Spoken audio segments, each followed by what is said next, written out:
A paz do Senhor, meu querido irmão, aluno da Escola Bíblica Dominical, que tem prazer no estudo sistemático da Palavra de Deus. Lição de número 2, a sutileza da banalização da graça. A sutileza da banalização da graça é a lição número 2 dessa lição abençoada, comentarista pastor José Gonçalves, e o tema principal é ataques contra a Igreja de Cristo, as sutilezas de Satanás nesses dias que antecedem a volta do Senhor Jesus.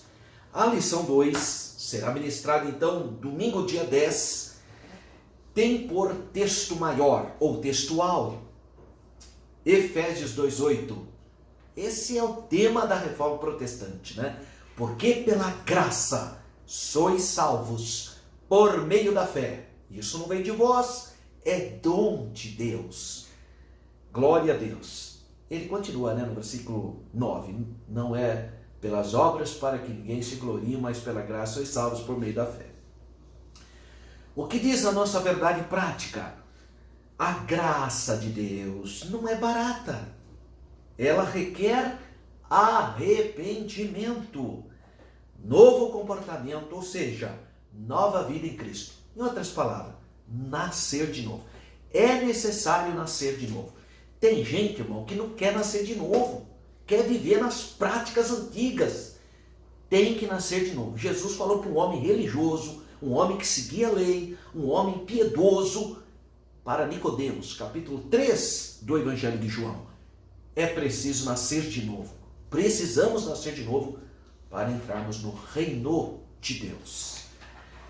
Leitura bíblica em classe, Efésios, capítulo 2, versículos 4 a 10.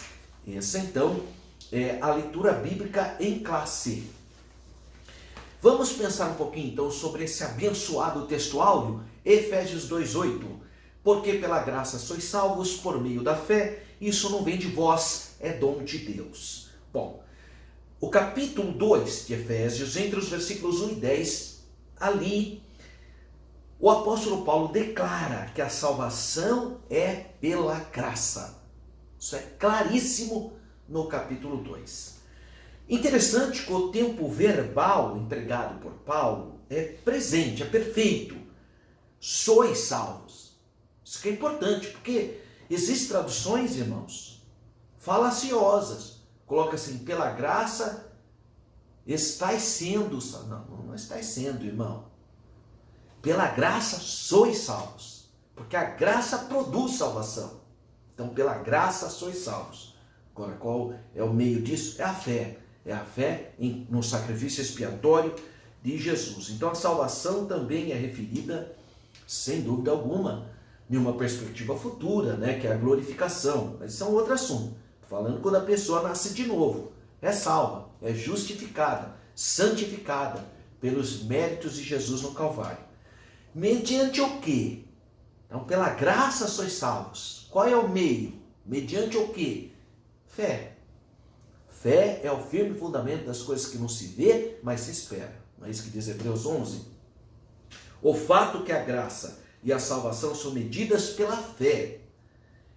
Essa é a doutrina comum que o apóstolo Paulo ministra. E o fato que isso se dá de modo independente das obras humanas. Independe. Então tem fé em Jesus, no sacrifício, confessa o sacrifício de Jesus. Mesmo que a pessoa nunca mais levantar de uma cama, coitada. Às vezes está lá na cama, não se levanta mais.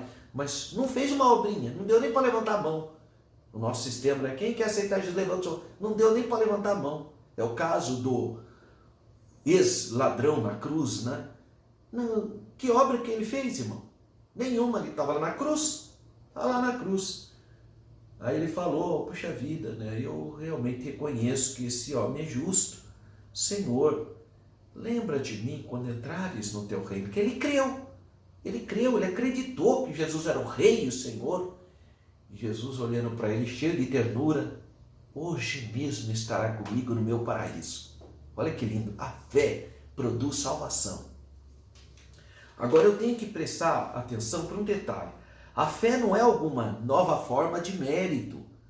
Porque a pessoa diz, ei, eu tenho muita fé, como se fosse, né? Não, pera um pouquinho. A fé não é igual às obras. Então, quem faz mais obras tem mais chance. Não, a fé é uma outra coisa. Não é isso. Tá? Não é uma substituição das obras no sentido de atos do próprio homem. Não. A fé seria o ato de confiança no sacrifício expiatório de Jesus no Calvário. Então não é a religião. A religião quer, irmão, ela quer ser a salvadora. Venha para a graça. Só que ele está falando da igreja dele. Venha para a arca. Só que ele está falando da religião dele. Não, senhor. A salvação é exclusivamente através do sangue de Jesus. Não vem com conversa furada. Sabe aquela simplicidade? Você precisa vir para a graça, para a minha igreja. Precisa batizar na minha igreja. Conversa furadíssima.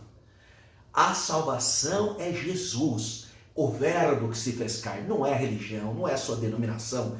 Não é organização humana. É o sangue da nova aliança. É o sangue de Jesus que purifica o homem de todo pecado e leva para o céu. Então, o meio da salvação não é humano. E não é nem a fé humana, hein? Porque tem aquela fezinha humana, né? Tem uma fezinha. Pode parar com essa carnalidade, né? A fé que nós estamos falando é através do poder do Espírito que gesta em nós uma confiança na pessoa bendita de Jesus. Irmão, o apóstolo Paulo, aqui em Romanos, ele dá um ensinamento tão extraordinário. Glória a Deus, quando ele fala dessa fé salvífica, ele diz claramente aqui, olha, é uma das declarações mais lindas, quando no capítulo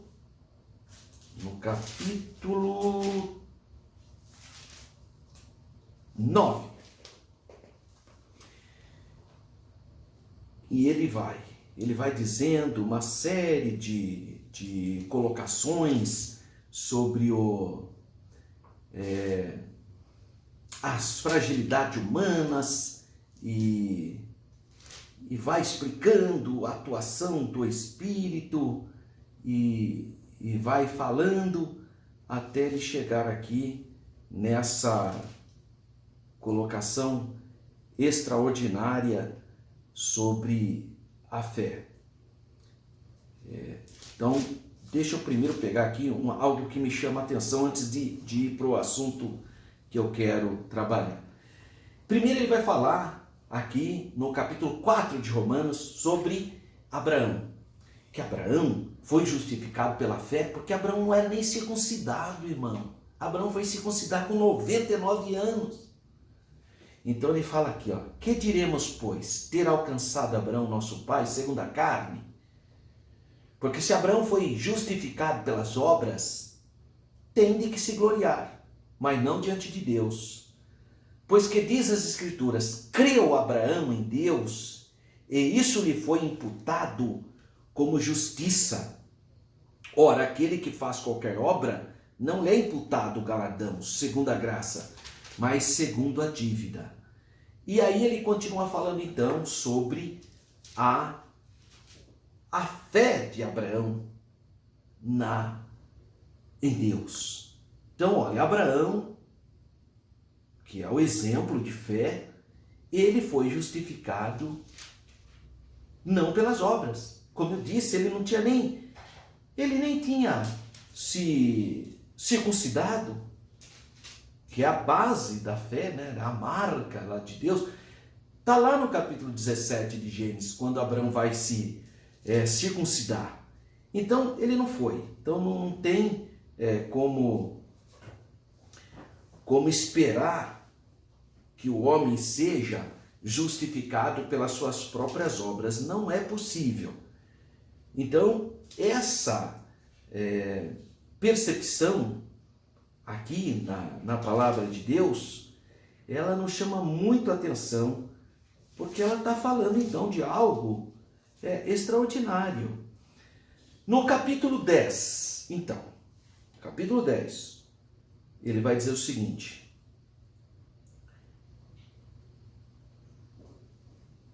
porque a Escritura diz assim, antes, capítulo 10, vamos pegar aqui a partir do versículo 8. Capítulo 10, versículo 8. Mas que diz? A palavra está junto de ti, a palavra está junto de ti, na tua boca e no teu coração. Esta é a palavra da fé que nós pregamos. A saber, se com tua boca confessares o Senhor Jesus e em teu coração credes que Deus o ressuscitou dos mortos, serás salvo. Olha a fé. Confessa que Jesus Cristo é o Senhor. Eu creio, eu confesso. No coração crê que o sangue de Jesus te purifica de todo pecado. Ele fala, visto que com o coração se crê para a justiça e com a boca se faz confissão para salvação. Eu acho maravilhoso essa escrita de Paulo aos Romanos. É a epístola aos Romanos que vai despertar em Lutero, o grande reformador do século XVI, apresentar a doutrina da justificação pela fé. Lutero foi impactado pela carta do apóstolo Paulo aos Romanos. Como eu disse, você pega Romanos, é desde o início, mas eu peguei 2 exemplos. Capítulo 4, Abraão sendo justificado. Agora capítulo 10, com a boca se confessa, com o coração se crê. A fé.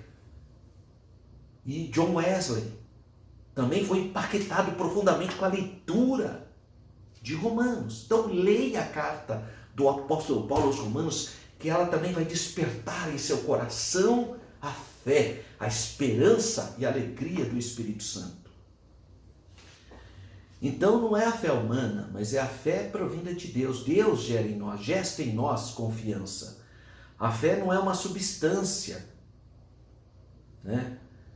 Tanto não é uma coisa palpável, né? A fé serve mais de instrumento da salvação, né? Porque ela é através dela, né? Não é ela, é através dela. Ela vai produzir esperança no sacrifício de Cristo. Portanto, Deus nos amou primeiro. Ele é o autor da salvação. Tudo provém dele. Ele é que nos salva. Então, pela graça, sois salvos por meio da fé. Isso não vem de vós, é dom de Deus. É a misericórdia de Deus, é o grande amor de Deus para com a nossa vida. Introdução. Então, nessa nova lição de número 2, dia 10 de julho, vamos estudar sobre a graça de Deus. Não há dúvida de que nos últimos anos, os cristãos têm mostrado maior interesse em conhecer a doutrina da graça. Nesse sentido, pode-se dizer que há um despertar da graça. Contudo, para muitos, esse ensino continua ainda ofuscado. Nesse aspecto, pode-se dizer que a doutrina da graça tem sido mal compreendida e, portanto, mal assimilada e, consequentemente, desvirtuada. Tem gente que fala assim, eu não ajudo em nada porque eu sou salvo pela graça, não preciso fazer nada, não preciso fazer obra. Espera um pouquinho. Se a graça de Deus gestou em você a fé e você realmente recebeu a salvação, então você produz fruto. Então você não vai fazer as obras para ser salvo. Você irá fazer as boas obras por ser salvo. Então como você não vai fazer boas obras? Então se você não faz boa obra, então você não é uma árvore frutífera. Então, aí vem o que Tiago fala, né? Mostra-me a sua fé sem obras e eu te mostrarei minhas obras pela fé, né? Ele faz esse trocadilho. Na verdade, a fé em Jesus vai gestar boas obras. Não para ser salvo, mas porque já é salvo, é fruto. Então a obra seria um fruto. E não, seria fruto, e não é através das obras que você é salvo. Você é salvo pela fé. Mas a fé em Cristo vai gerar boas obras. Então as boas obras estão associadas ao fruto. Nesse aspecto, pode-se dizer que a doutrina da graça, então, acabou sendo mal compreendida quando a pessoa fala, não, eu não preciso fazer nada porque eu sou salvo pela graça. Aí não move uma palha, né, para as coisas de Deus. Não foi salvo pela graça, porque quem é salvo pela graça tem prazer em produzir boas obras. Muito do que se prega e ensina como sendo o evangelho da graça, nada mais é do que uma forma deturpada da graça. Por isso que ele apelidou de graça barateada, né? Nesse sentido, ou a banalização da graça. É uma graça sem graça, né? Primeiro ponto, compreendendo a graça. Então vamos compreender, por isso, primeiro, compreendendo a graça. A graça é divina. Ao se afirmar que a graça é divina, se quer dizer com isso que a sua origem provém de Deus, está em Deus. Veja que no capítulo 1 de João, versículo 14, diz: e o Verbo se fez carne e habitou entre nós, e vimos a sua glória como a glória do unigênito do Pai, cheio de graça e de verdade. Aquela oração que os católicos fazem para Maria está errada. Que eles falam lá, Ave Maria cheia de graça. Não, mas pera um pouquinho, mas Maria não é cheia de graça, Maria não tem graça por si própria. Então eles deviam fazer conforme o anjo fez. Como é que o anjo saudou Maria? Salve agraciada. Aí sim, o que o anjo quis dizer? Salve você que achou graça. A própria Maria fala que achou graça diante de Deus. Então Maria não é cheia de graça, coisa nenhuma. Quem é cheio de graça? Jesus. Jesus é a graça de Deus revelada. Jesus sim é cheio de graça. Cheio de graça e de verdade. Maria não, irmão. Maria achou graça. É diferente, irmão. Tá? Então, Jesus é a graça. O testemunho bíblico aprove Deus salvar os homens. Enviar a sua graça. Então a graça, portanto, tem origem no céu. Ninguém pode salvar a si mesmo. 1.2. A graça é imerecida. É favor merecido. Favor imerecido, irmão. A pessoa não merece. Eu sempre, para ilustrar, quando eu falo de graça, é como você, que é um trabalhador, trabalha 30 dias sua e depois vai receber o seu salário. Né? Muitas vezes você vendeu a força do seu trabalho, mas às vezes nem valia, né? Pelo seu esforço você era merecedor de um salário melhor. Mas fazer o quê, né? Não tem tanta opção, você tem que submeter. Mas você recebe aquilo porque você trabalhou. Então, a hora que termina lá o dia que você vai receber seu salário, ou preciso encontrar o meu patrão para agradecer pelo salário, eu vou abraçá-lo. Não vai nada, irmão. Às vezes você até reclama, fala, e essa micharia? Não deu nem para pagar as contas, mas você trabalhou. Então você não é merecer, você não vai agradecer nunca. Você trabalhou, você recebeu. Agora põe numa outra situação. Se o patrão, se o proprietário chegar para você, olha, esse mês você não vai trabalhar. Eu comprei aqui uma passagem, você vai com sua família descansar o mês inteiro. Aí você vai, você descansa. E quando você retorna, ele deposita o seu salário na sua conta. Bom, aí provavelmente você vai agradecer. Porque aí você sabe que você não merecia, você não trabalhou. Então, a graça de Deus é assim, não é merecimento humano. O homem não merece, mas Deus te amou e te deu. Por isso que nós agradecemos a Deus, porque eu não merecia. Eu não merecia nada. Então eu sou agradecido a Deus. Por isso que a graça é imerecida. É o favor de Deus. Isso significa que ninguém a merecia. Nem tinha como merecer ela mesma. Deixa a pessoa, não, irmão, eu acho que eu mereço. Ela não merece nada. De fato, a Escritura diz, não há um justo sequer. O profeta Isaías fala que do cabelo da cabeça até a planta do pé, tudo está contaminado.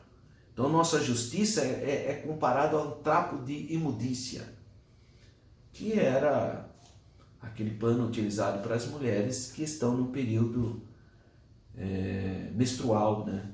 Então, é uma coisa complicada. Então, a nossa condição, antes de conhecermos a graça, se assemelha à de alguém que deve uma grande quantia e não tem como pagar. Mas a pessoa, o credor perdoa, né? Aí você fica agradecido, né? Porque você não merecia, né, irmão? Então, o resuminho do primeiro tópico: Deus quis agir com graça para todos os homens, sem que eles merecessem. E, por isso, essa graça é um favor imerecido. Então, graça significa favor imerecido.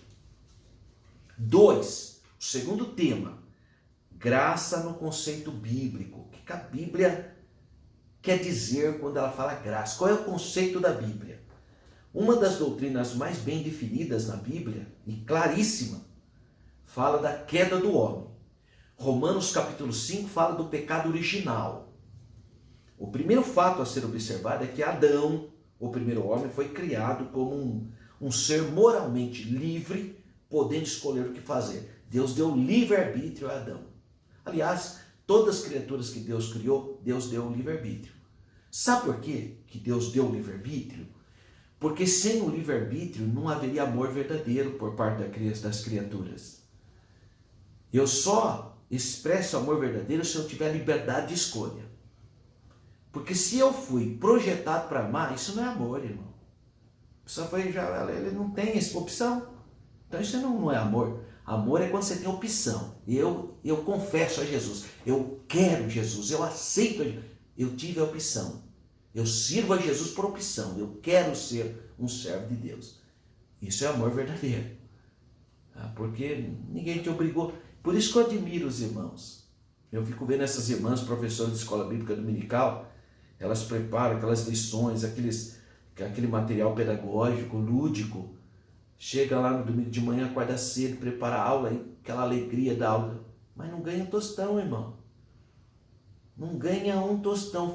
E chama altruísmo. Isso é amor verdadeiro. É amor altruísta. Agora você vai lá, que nem muita gente vai dar aula também, prepara o material, só que no final do mês tem o salário, é o professor. Então não é altruísta, é porque é a profissão da pessoa. Agora você vê aquelas irmãs, aqueles irmãos que dedicam a obra de Deus por prazer, irmão. Está ali, servindo a Deus com alegria, isso é altruísmo. A gente louva a Deus por isso.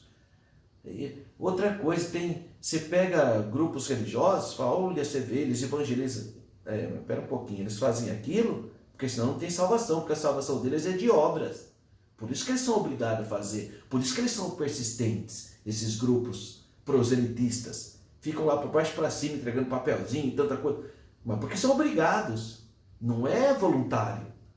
Não é igual você. Você já é salvo, não precisa poder ficar dormindo na sua casa, mas você acorda e vai na igreja, convida a pessoa e faz evangelismo, mas você é altruísta. Olha que bênção. Porque você não é obrigado, você já é salvo. Então, se eu quisesse, irmão, nem ensinaria mais esse negócio de ficar ensinando de escola dominical, nada. Para que eu vou? Eu tenho tanta coisa para fazer, por que eu vou ficar aqui passando lição da escola dominical? Mas cada um que se vire. Podia pensar assim, não é? Mas é o que eu estou fazendo com alegria, com muita alegria, altruisticamente, eu não estou ganhando nada por isso, não é monetarizado esse meu trabalho, não tem nada dessas coisas. Então por que eu estou fazendo isso? Porque Jesus põe no meu coração e eu tenho o prazer de compartilhar a palavra de Deus. Isso é altruísmo. É prazeroso, a gente faz com alegria, não ganha nada por isso. Pelo contrário, às vezes até a gente tem que deixar de fazer um monte de coisa, mas a gente faz com alegria, porque é pro reino de Deus. Então, é interessante você entender o contexto da graça.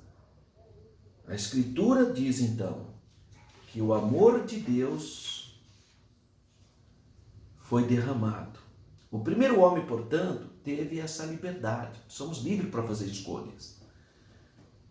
Ele desobedeceu e pecou. Então é Romanos capítulo 5 que vai contar toda a história do pecado original. O segundo fato é que a queda do homem produziu consequências, porque toda escolha produz consequências. Adão é o representante da humanidade, a cabeça da raça humana, né? Como se fosse o cabeça da casa. Ninguém, portanto, ficou fora da esfera do pecado. Tendo caído no pecado, o homem não podia mais se libertar, não conseguia mais. Então, para satisfazer a justiça divina, Deus enviou seu Filho, seu grande amor, se fez carne para nos salvar, né? Porque Deus nos ama. Então o Pai amou a humanidade e enviou seu Filho. O Filho se fez carne e foi obediente até a morte de cruz, derramando sangue remissor. Mas quem me convence dessa verdade? A pessoa do Espírito Santo. Ele é que me convence da justiça, do juízo e da verdade. 2.2, a extensão da graça. Então a Bíblia afirma que Deus quer salvar todos os homens, irmãos. Olha que coisa linda. Isso aqui é um ataque direto ao conceito determinista, né? Que grupos ultra-calvinistas, né? Eu sempre brinco, eu percebo que tem calvinista que é mais calvinista do que o próprio Calvino, né? Porque ele ficou tão, assim, radicalizado no determinismo que, coitado, ficou mais calvinista do que o próprio Calvino, né? Tão determinista que a pessoa ficou. E eles têm um problema com essa declaração escrito aqui no capítulo 2, versículo 11, por exemplo, da carta do apóstolo Paulo a Tito. 2:11. Porque a graça de Deus se há manifestado, trazendo salvação a todos os homens. Não é só um grupinho eleito, escolhido, separado, predestinado. Não. Todos os homens. Ensinando-nos que, renunciando à impiedade e às concupiscências mundanas, vivamos neste presente século, sóbria, justa e piamente. Porque Deus amou a humanidade de tal maneira que deu o seu Filho unigênito, para que todo aquele que nele crê, todos, irmãos. Irmão, eu vi um pregador famoso, coitado, uma pessoa que a gente até respeita, mas determinista, né? Aí ele leu esse versículo, irmão, esse todo aqui não é todos, é que nem quando a gente fala, quero convidar todo mundo para vir em casa, mas claro que você não vai todo, pelo amor de Deus. Você acha que Deus é igual aos homens que mentem até no convite? Então quer dizer que Deus estava falando, não era todo mundo, ele estava só para dizer. Querer pôr esse argumento é de uma pobreza assustadora, né, irmão? Que é isso, irmão? Quando Deus fala todos, é todos, não é igual ao homem. De fato, tem homem que é assim, quero convidar todos para me visitar, tal, mas na verdade ele não quer que todos vão visitar, coisa nenhuma. Mas é o homem, né? Porque o homem é um pecador. Agora dizer que o homem acha que nem Deus, que é santo, que é justo, que é íntegro, que é perfeito, sabe? É assustador, irmão. Ouvir de um pastor uma fala dessa, que todos ali não são todos, é muita fraquezinha, né? Fraquezona, nem fraquezinha é, né? Não, irmão, Deus quer que todos se salvem. Essa é a vontade de Deus. E Deus deu o livre-arbítrio. Agora, claro, é a graça que toca nesse livre-arbítrio para que o homem tenha consciência de confessar Jesus ou não. Ele tem a liberdade. Então, a extensão da graça. Todo aquele que nele crê tem a vida eterna. Resuminho do tópico 2. No contexto bíblico, a graça é uma necessidade de todos os homens. Por isso, ela é estendida a toda a humanidade, todo o gênero humano. Imagina que Jesus ia enviar, o Pai ia enviar Jesus para salvar só um grupinho, né? Aí nem precisava, né, irmão? Já salva logo esse grupinho, resolve o problema, né? 3. A graça no contexto da reforma protestante. Agora vai entrar um pouquinho de história, né? A corrupção da doutrina da graça. No século XVI estava corrompida a doutrina da graça. A salvação era pelas obras. Porque no século XVI era isso que a igreja cristã ensinava, que é o catolicismo. Bom, aí o que acontece? Muitos católicos, lendo a Bíblia, tiveram uma experiência com Jesus, falaram, não, está errado isso de ser salvo pela graça. Salvação é pela fé. E entre eles um monge agostiniano, que é o Lutero. Era monge, era católico, ele não queria criar outra igreja, ele queria reformar, trazer a igreja de volta para a Bíblia. Ele não queria criar uma outra religião, não é nada disso. A intenção dele... Ele, aliás, demorou para cair a ficha dele. Ele achou que o Papa, coitado, não sabia do que estava acontecendo. A primeira obra dele, ele dedicou ao Papa, para vocês terem uma base. Então vejo que ele era sinceramente errado, né? Porque ele achava que a estrutura do catolicismo da época estava completamente pervertida. Não tem nada a ver com o catolicismo que tem hoje, inclusive. O catolicismo da época do Lutero era terrível, corrupto, terrivelmente corrupto. Não tem nem comparação, irmão. Como que é o catolicismo daquela época com o catolicismo de hoje. Há um abismo. E o Lutero, então, lendo Romanos, viu que a justificação era pela fé, não era pelas obras, e nem pelo poder da igreja, não era nada disso.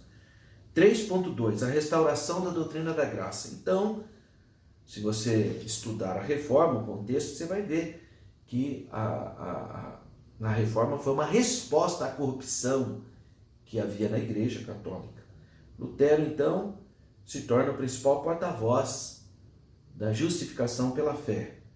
Posteriormente, o lema de Lutero tornou-se uma das solas, né, que é sola gratia, né, que seria só a graça, dos cinco solas, né, que é só a Bíblia, só a fé, só a graça, só Jesus, e a glória só a Deus. Só a Deus a glória. Tá? Então a doutrina da graça, ela tem que ser aceita sem mistura, pura, como diz a Bíblia. É o nosso textual. Pela graça sois salvos por meio da fé, isso não vem de vós, é dom de Deus. Então ou você é salvo pela graça ou pelas obras. Tinha judeu, coitado, que queria ser salvo, mas também guardando o sábado, não comendo carne de porco, vivendo...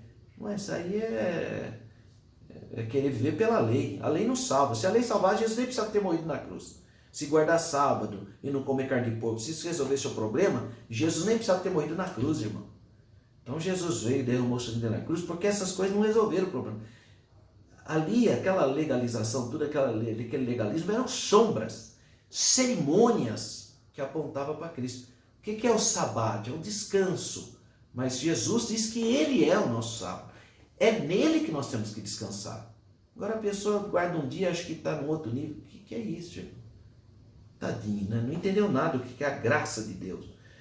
Então, o sinopse do ponto 3. A graça, no contexto da reforma, revela duas realidades. Havia a corrupção da doutrina da graça antes do século XVI e a restauração dessa doutrina pós-século XVI com a reforma protestante. E o item 4, a graça no contexto contemporâneo, na atualidade. 3.1, a graça barateada. Há muita expressão graça banalizada ou barateada foi introduzida na literatura. Muitos escritores já escreveram sobre a graça barata, né? Isso não é um termo novo. De fato, o evangelho expresso por alguns ensinadores reflete essa graça banalizada. Parece que quanto mais cresce, menos influência os evangelhos estão causando na sociedade. Isso é assustador. Então precisa voltar à genuína palavra de Deus. 3.2, o valor da graça. Então, escrevendo a Coríntios, Paulo diz, vocês foram comprados por bom preço. Olha, então Paulo foi um defensor do evangelho da graça. A salvação é de graça, mas o seu preço custou caro. Custou a vida de Jesus. Jesus morreu na cruz do Calvário para nossa justificação. Não há mérito humano nisso. Cristo pagou o preço e fez de tudo por nós. Nada mais precisa ser acrescentado para ser salvo. Que a salvação se obtém através do sacrifício de Jesus na cruz. Isso é graça. Se precisar fazer alguma coisa, já não é mais graça. Tá? Então, resuminho do item 4. No contexto contemporâneo, é preciso tomar cuidado com a banalização da graça e priorizarmos o valor de tão grande doutrina da Bíblia. E as considerações finais. Nessa lição, partimos da necessidade de compreender corretamente o que é a graça de Deus, o favor imerecido de Deus. Vimos como a graça de Deus foi entendida em diversos contextos. A Bíblia é sempre a régua principal. É só a Bíblia que pode nos orientar com firmeza, com profundidade. E como a reforma trouxe de volta esse tema, a doutrina da graça que havia se perdido, né? Sendo que a salvação só se obtém através da graça de Jesus, o Filho do Deus vivo. Meus amados irmãos, eu quero uma vez mais convidar você que tem condições econômicas, para investir em você. Vamos viajar para a terra de Israel, junto no meu grupo, o grupo do professor Alberto. Entre em contato aí com esses telefones da Renova Turismo. Mas a hora que você ligar lá, você diga, eu quero estar no grupo do professor Alberto. É novembro de 2023. vai ser bênção. Invista em você e vamos conhecer, andar nos passos do Senhor Jesus. Quero também, uma vez mais, divulgar os 2 livros da minha autoria. Jerusalém no Imaginário Religioso, do Judaísmo ao Pentecostalismo, como que os judeus percebem Jerusalém, como que os católicos percebem Jerusalém, como que os muçulmanos percebem Jerusalém, como que os protestantes percebem Jerusalém, como os pentecostais percebem a cidade de Jerusalém. Aí você tem que adquirir esse livro, Jerusalém no Imaginário Religioso. E, se você quiser conhecer um pouquinho mais sobre a história do povo judeu, desde a chamada de Abraão até hoje, aí você adquire esse livro, O Povo de Israel, uma perspectiva bíblica, histórica e pentecostal. Esses 2 livros você pode adquirir. De que maneira? Adquiri-los entrando no site aí, ó, www.livrocristão.lojaintegrada.com.br. Tá aí o site, ó. Entra aí no site, esses livros irão para sua casa. E para nós encerrarmos, se você quer estudar curso teológico, se aprofundar, você tem que fazer teologia na STEADEC, que é a Escola Teológica da Assembleia de Deus de Campinas. No mês de agosto e setembro, especificamente, nós vamos ter um curso especial sobre escatologia com o professor Juliano Fraga. Então, entre em contato, aí estão os telefones. Venha fazer um curso livre. Você quer fazer um curso de 2 meses, que você não pode estudar continuamente? Toda quinta-feira, pastor Juliano Fraga estará ministrando esse curso.